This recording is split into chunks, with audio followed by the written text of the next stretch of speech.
જય માતાજી મિત્રો, મારી ચેનલ મમતાની રસોઈમાં તમારું સ્વાગત છે। આજે આપણે બનાવીશું ફરાળી રેસીપી। તો અત્યારે શ્રાવણ મહિનો નજીક આવી રહ્યો છે, તો આપણે ફરાળી વાનગી બનાવીશું। તો તમે સાબુદાણાની ખીર, સાબુદાણાની ખીચડી, સાબુદાણા વડા તો ઘણીવાર બનાવ્યા હશે, પણ આજે આપણે ના સાબુદાણાને પલાળીશું, ના બટાકાને બાફીશું અને એકદમ ઝડપથી બની જાય તેવા ફરાળી ગોટા બનાવીશું, જે ખાવામાં ખૂબ જ સ્વાદિષ્ટ લાગે છે અને બનાવવામાં પણ એકદમ સરળ છે। તો આ રેસીપી તૈયાર કરવા માટે મેં અત્યારે 1 વાટકી સાબુદાણા લીધા છે। તો અત્યારે વરસાદની ઋતુ હોવાથી સાબુદાણામાં થોડો ભેજ લાગી જતો હોય છે, તો આપણે તેને પહેલાં તો ડ્રાય રોસ્ટ કરી લઈશું।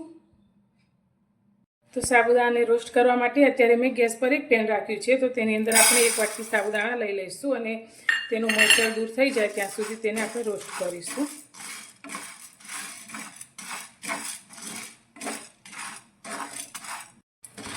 તો સાબુદાણા આપણા સારી રીતે રોસ્ટ થઈ ગયા છે, તો ગેસની ફ્લેમ બંધ કરી હવે તેને આપણે થોડા ઠંડા કરી લઈશું।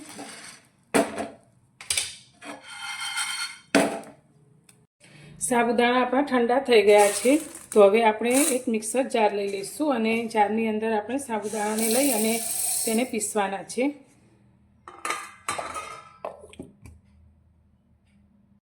સાબુદાણાને આપણે પીસી લીધા છે, તો આપણે તેને રોસ્ટ કરીને લીધા છે એટલે એકદમ સરસ એવો ઝીણો પાવડર જેવું તૈયાર થયું છે। જો તમે રોસ્ટ નહીં કરો તો થોડું કરકરું દળાશે, તો આ રીતે આપણે તેને ઝીણું કરવાનું છે। તો હવે એક બાઉલ લઈ લઈશું અને તેની અંદર સાબુદાણાનો પાવડર આપણે કાઢી લઈશું। હવે તેને આપણે સાઈડમાં મૂકીશું અને આપણે જે એક કાચું બટેકું લીધું છે, તો બટેકાની છાલ ઉતારી દઈશું આપણે।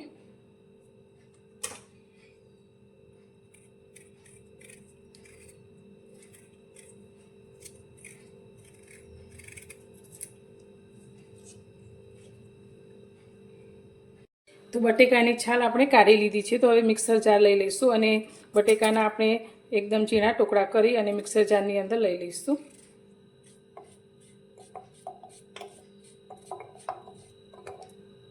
તો આ ગોટા બનાવતી વખતે બટેકાને બાફવાની બિલકુલ જરૂર નથી પડતી, તમે કાચા બટેકાનો ઉપયોગ કરી અને આ ઇન્સ્ટન્ટ ગોટા બનાવી શકો છો।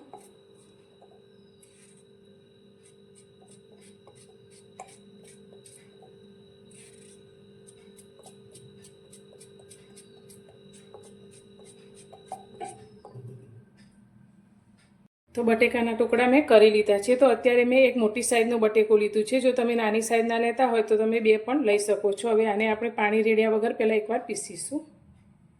તો બટેકાને આપણે એકવાર પીસી લીધું છે, તો આ રીતે થોડું અધકચરું પીસાય છે, તો તેની અંદર આપણે 4 ચમચી જેટલું પાણી રેડીશું અને ફરી એકવાર પીસી લઈશું, એટલે એકદમ ઝીણી એવી પેસ્ટ તૈયાર થઈ જશે। તો બટેકાને મેં થોડું પાણી રેડી અને પીસી લીધું છે, તો હવે આપણે જે સાબુદાણાને પીસીને રાખ્યા છે તેની અંદર લઈ લઈશું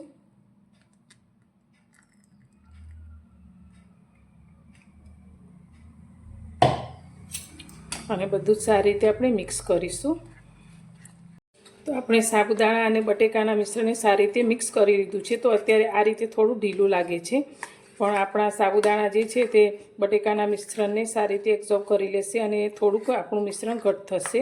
તો હવે આની અંદર આપણે થોડા મસાલા કરી લઈશું।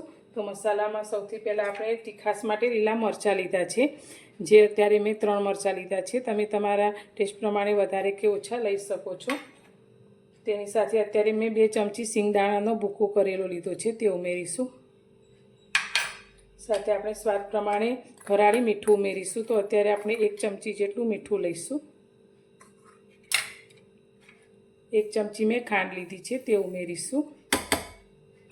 સાથે આપણે 1 લીંબુનો રસ લીધો છે, તેમાંથી અડધો રસ આપણે અંદર ઉમેરીશું। તમે લીંબુના રસની જગ્યાએ આમચૂર પાવડર પણ લઈ શકો છો અને સાથે આપણે લીલી કોથમીર લીધી છે, તે ઉમેરીશું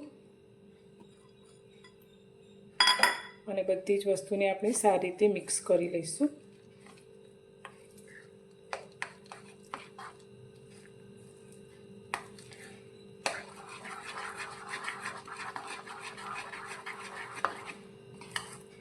હવે આ બધું જ મિક્સ કર્યા પછી હવે આપણે તેને 10 મિનિટ માટે રેસ્ટ આપીશું, જેથી આપણું આ જે ગોટાનું મિશ્રણ છે તે પહેલાં કરતાં થોડું ઘટ થશે।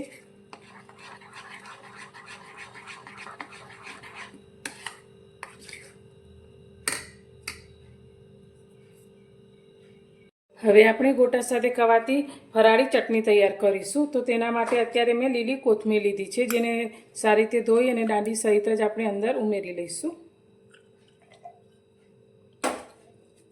તેની સાથે અત્યારે મેં લીલા મરચાં લીધા છે, 3 નંગ, જે થોડા મીડિયમ તીખા હોય તેવા લીધા છે, તે અંદર ઉમેરીશું. સાથે આપણે 1 નાની ચમચી જેટલું જીરું ઉમેરીશું. અડધા લીંબુનો રસ ઉમેરીશું અને સાથે આપણે અડધી નાની ચમચી ફરાળી મીઠું ઉમેરીશું. હવે આની અંદર આપણે ફ્રીજનું ઠંડુ પાણી 3 થી 4 ચમચી જેટલું ઉમેરી અને આની આપણે ચટણી તૈયાર કરીશું. તો ઠંડુ પાણી ઉમેરીશું તો આપણી ચટણી જે એકદમ ગ્રીન તૈયાર થશે. તો આપણી ફરાળી ગ્રીન ચટણી બનીને તૈયાર છે. તો તેને આપણે એક વાટકીમાં કાઢી લઈશું.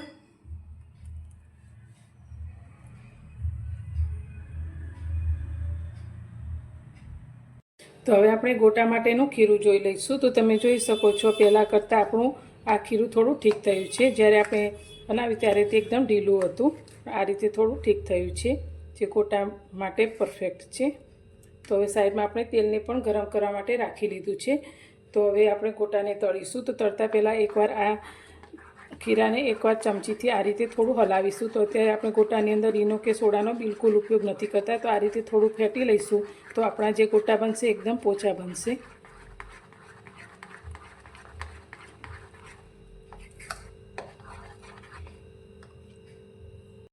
ગેસ પર આપણે તેલને ગરમ કરવા માટે રાખી લીધું છે. તો તેલ એકદમ સારી રીતે આપણું ગરમ થઈ જાય એટલે ગેસની ફ્લેમ આપણે થોડી મીડિયમ કરી દઈશું. અને હવે આપણે જે ખીરું તૈયાર કર્યું છે તેમાંથી નાના નાના આપણે ગોટા તૈયાર કરીશું.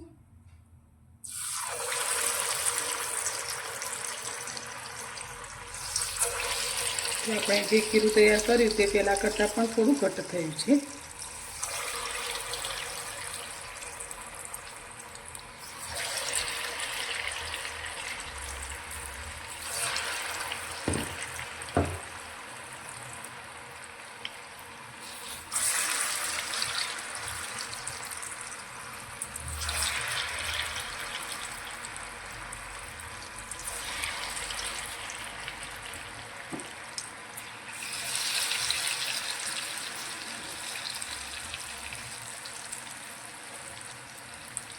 હવે આપણે આ ગોટાને આ રીતે હળવા હાથે ફેરવીશું.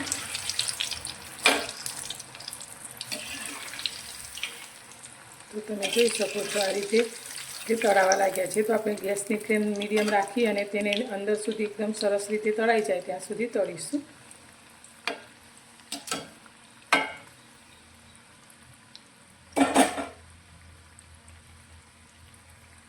તો ગોટાને મેં આ રીતે ઉપર નીચે કરતા જઈને એકદમ સરસ ગોલ્ડન રંગના થાય ત્યાં સુધી તળી લીધા છે. તો આ ગોટાને તળતા લગભગ 5 થી 6 મિનિટ જેટલો સમય થયો છે. તો હવે આપણે આ ગોટાને તેલમાંથી કાઢી લઈશું અને આ જ રીતે આપણે બીજા ગોટા પણ તૈયાર કરીશું.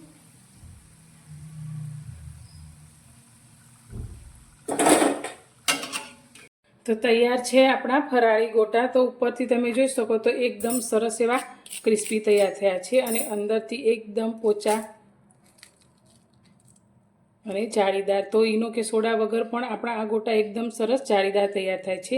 અને આ કોથમીરની ચટણી સાથે ચા સાથે ખાવાની ખૂબ જ મજા આવે છે. તો તમે પણ 11 હોય કે શ્રાવણ મહિનાનો ઉપવાસ હોય ત્યારે આ ગોટા બનાવી શકો છો. તો બધાને ખૂબ જ પસંદ આવશે. તો મારી આ રેસીપી તમને કેવી લાગી? જો પસંદ આવી હોય તો વિડીયોને લાઇક કરજો, શેર કરજો અને મારી ચેનલ પર નવા છો તો ચેનલને સબસ્ક્રાઈબ કરવાનું બિલકુલ ભૂલતા નહીં. તો ફરી મળીશું એક નવી જ રેસીપી સાથે નવા વિડીયોમાં.